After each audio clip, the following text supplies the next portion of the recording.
This week's time trial is in the Toyota Celica GT4 at Suzuka.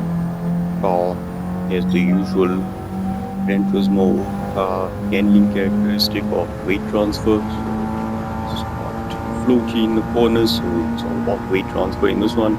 Now, first corner, you're looking out for this little yellow or orange barrier on your left hand side. Just as you get to that, before the 50 board, you can start braking. Trail brake into the corner, use the throttle if you need to. If you feel like it's sliding out too much, you can just tap the throttle to bring it back in. Accelerate as you get to that outer curve. As these tire marks appear, you want to start turning in a bit. You can just lift over here. Tap the brakes, can do that. As you straighten up and you see the next set of tire marks, you just tap the brakes. For this one, you definitely need to tap the brakes. Down out wide, and as these tire marks again get darker, this one will start lifting off and power through the corner. On and off the throttle as you grip up.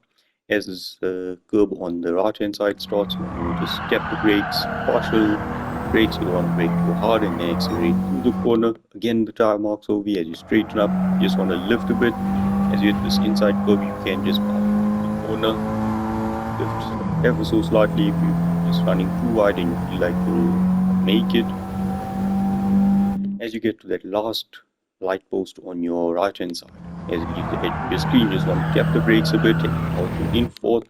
And then as you get to that marshal box on the left hand side, you just want to start braking, step the brakes down into third, accelerate through the corner, carry as much speed as possible. Lots of time made up over there.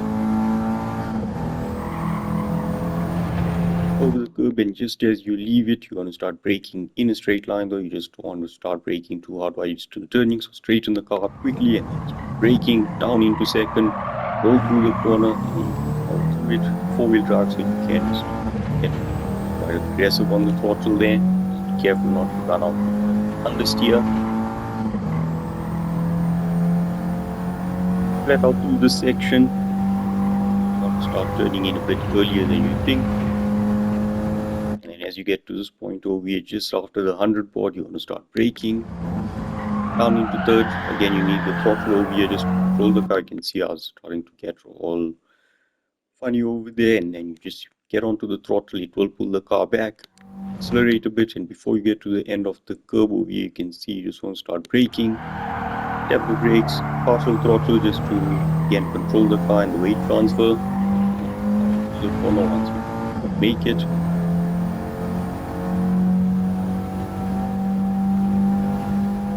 Keep it in fourth here, straight. Get into fifth. As you get to the 100 board, I was lifting off and tapping the brakes, hit that inside curve, and then out to the corner. Got more speed to carry through there, and I wasn't able to get it right. And then just over here between the 150 and the 100 board, you want to start braking. Down into second, accelerate through it again, and use the four-wheel drive system. Just lift off the second part of the corner and accelerate out. Left, it's the right hand side over here, over the line, just on 27 now.